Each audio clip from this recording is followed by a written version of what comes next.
Welcome to Echo Explorers.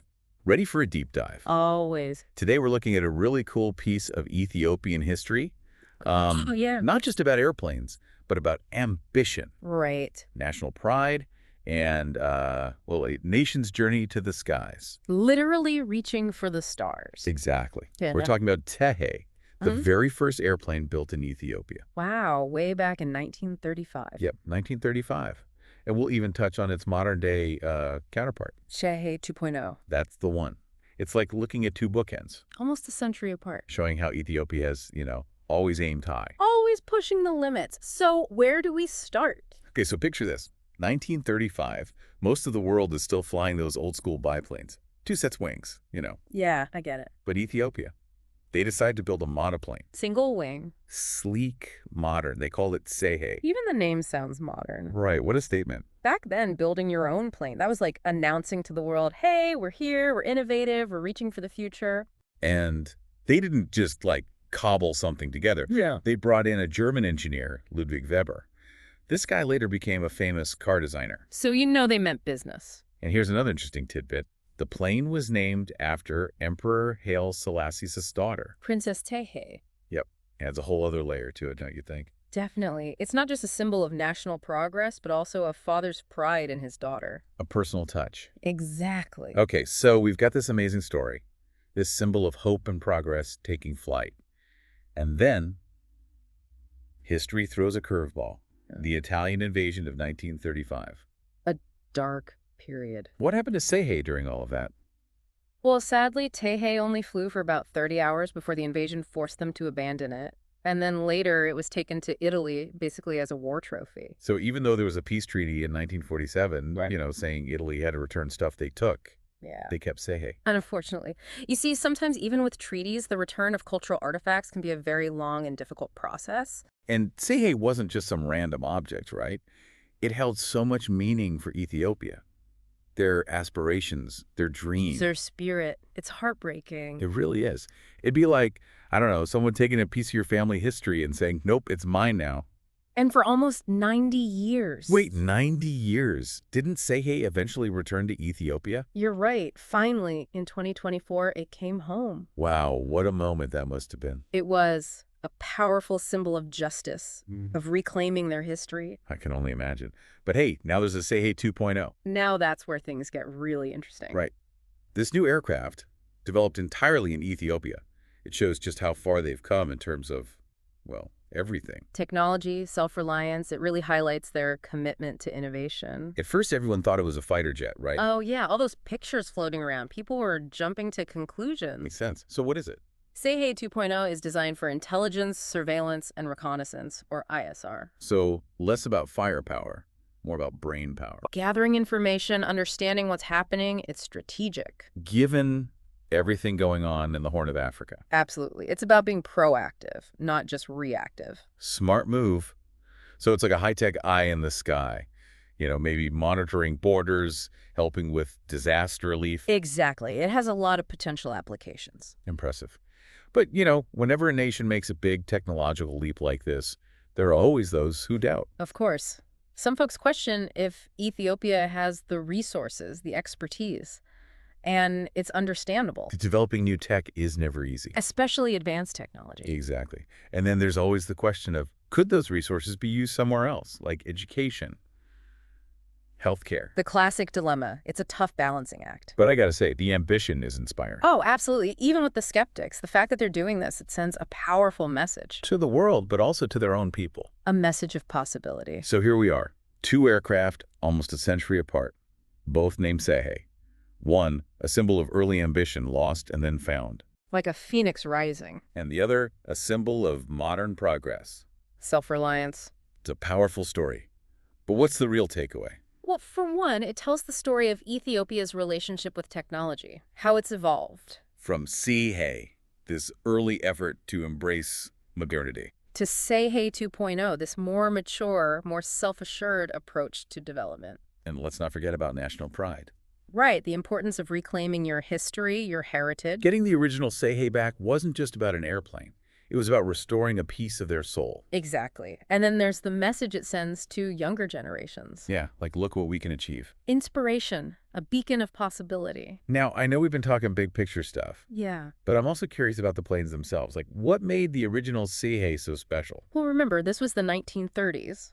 Tsehay was a single-engine monoplane, which was cutting edge for its time. Not just about looks, though, right? Yeah. No, it had a 7-cylinder Walter Venus I engine, 115 horsepower, and a Schwartz propeller, those sleek, curved blades. Top-notch stuff. What about Tsehay 2.0? The specifics are still a bit hush-hush, but we know it's designed for ISR, so it likely has advanced sensors, cameras. High-resolution cameras, maybe radar systems, even the ability to intercept electronic signals. Exactly. We're talking next-level intelligence gathering. Yeah. And the fact that it was entirely developed within Ethiopia, that speaks volumes about their capabilities. Absolutely. Okay, so we've got these two incredible planes, symbols of different eras in Ethiopia's history. But before we wrap up this part of our deep dive, Yeah. you mentioned the message these planes send, especially to young people. What do you think those messages are? Well, I think the most important one is about belief. Believing in yourself, believing in your nation's potential. Whether it's building your own aircraft back in the 1930s or developing advanced technology today. It's about aiming high, never giving up on your dreams. And remember, progress takes time. Dedication, hard work. It's okay to be ambitious, to push those boundaries, even when people doubt you. Because without dreamers, without doers, where would we be? Exactly. Huh. So to all our eco explorers out there, you don't have to be a rocket scientist to achieve great things. The Tsehay story teaches us innovation can come from anywhere. The only limit is your imagination. I love that. Welcome back to Echo Explorers. So we've seen those amazing Tsehay aircraft. Right, Tsehay and Tsehay 2.0. But to really understand their importance, we need to look at the bigger picture. The historical concept. Exactly. And one event that really casts a long shadow is the Italian occupation of Ethiopia. Oh, absolutely. 1935 to 1941, a really dark period. A devastating impact on the nation. And that includes aviation. Right. Imagine Ethiopia's trying to modernize, build their air force, Show the world what they're capable of. and then Italy invades. And one of their first targets, Ethiopia's aviation industry. They weren't just trying to conquer land, were they? No, they wanted to cripple Ethiopia's progress, make it harder for them to develop. Destroy their aircraft, bomb airfields, confiscate equipment, It was a deliberate strategy to prevent Ethiopia from having their own air power. control through denying progress. That's brutal. It's a difficult time, but even during the occupation, the Ethiopian people never gave up. They held on to their dreams. And that resilience really shines through in the story of Ethiopian Airlines. Founded in 1945, just a few years after liberation. A symbol of national pride, a refusal to be held back. It wasn't just about transportation, was it? No, it was about connecting Ethiopia to the world again. Showing everyone they were back and ready to, soar. Exactly. And under Emperor Haile Selassie I, Ethiopian Airlines really took off. Expanding routes all across Africa, then to Europe, Asia, even North America. It became a source of national pride and a key part of their economic development. Talk about rising from the ashes. They did it on their own terms, too. They weren't just passengers, they were taking control. That determination is what makes Ethiopian Airlines so special. The story of resilience, of overcoming huge obstacles. And it's a success story that continues to this day. Ethiopian Airlines is a major player in the global aviation industry now. But I imagine there have been challenges along the way, too. Oh, of course. One of the biggest is infrastructure. Ethiopia has invested a lot in their airports and aviation sector. But with growing demand for air travel. There's always a need for more. And then there's competition. The global aviation industry is tough. Lots of established airlines, new ones popping up all the time. And of course, let's not forget the political and security challenges in the region. Absolutely. The Horn of Africa can be a complex place. But despite all that, there are some incredible opportunities for Ethiopia's aviation industry. Like what? What gets you excited? Well, the growing African market, for one. African economies are growing, and that means more demand for air travel. And Ethiopian Airlines is in a great position to be a leader in that growth. With their network and their reputation, absolutely. And then there's all the new technology coming out, sustainable aviation fuels, new aircraft designs. So they're looking to the future. Ethiopia is investing in research, in partnerships with leading companies. They're aiming to be at the forefront.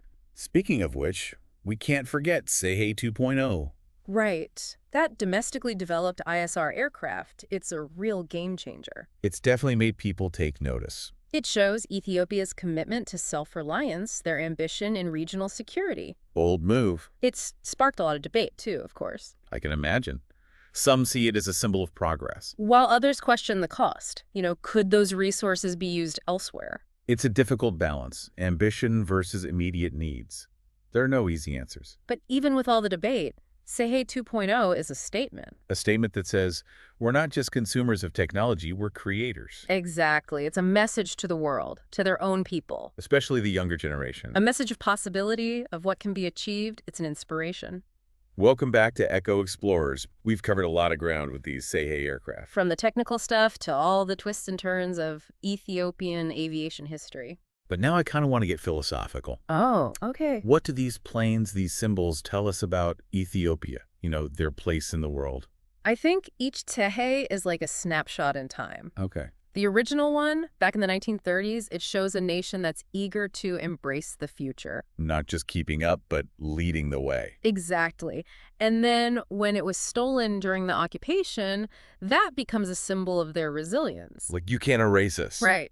And the fact that they fought so hard for its return, it shows how much it meant to them. More than just a plane. It was their history, their heritage. And then Tsehay 2.0 comes along. Built entirely in Ethiopia. A proclamation of self-reliance, of technological advancement, a new chapter in their story. Now they're not just acquiring technology, they're creating it. Exactly. It makes you think, though.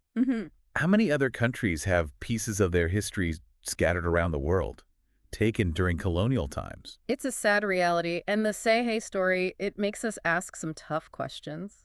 About responsibility, right? Whose responsibility is it to return those objects? Exactly. It highlights the importance of repatriation. Not just legally, but emotionally, symbolically. Healing those wounds, recognizing cultural identity.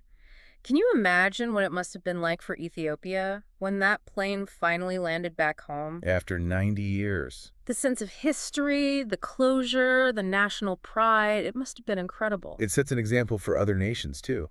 To fight for their heritage, to right those wrongs. It's a powerful story of perseverance. Of a nation finding its voice again. So we have these two Tsehays almost a century apart, telling different parts of the same story. Ambition, resilience, progress. And reclaiming what was lost. But there's one more thing, isn't there? This idea of responsibility. The responsibility that comes with progress, with technology. You're right. Technology, especially something like surveillance technology, it's powerful. We can be used for good or for bad. Exactly. To protect, to inform, to help people. But it can also be misused. It's like giving someone a powerful tool. They can build something amazing, or they can cause harm.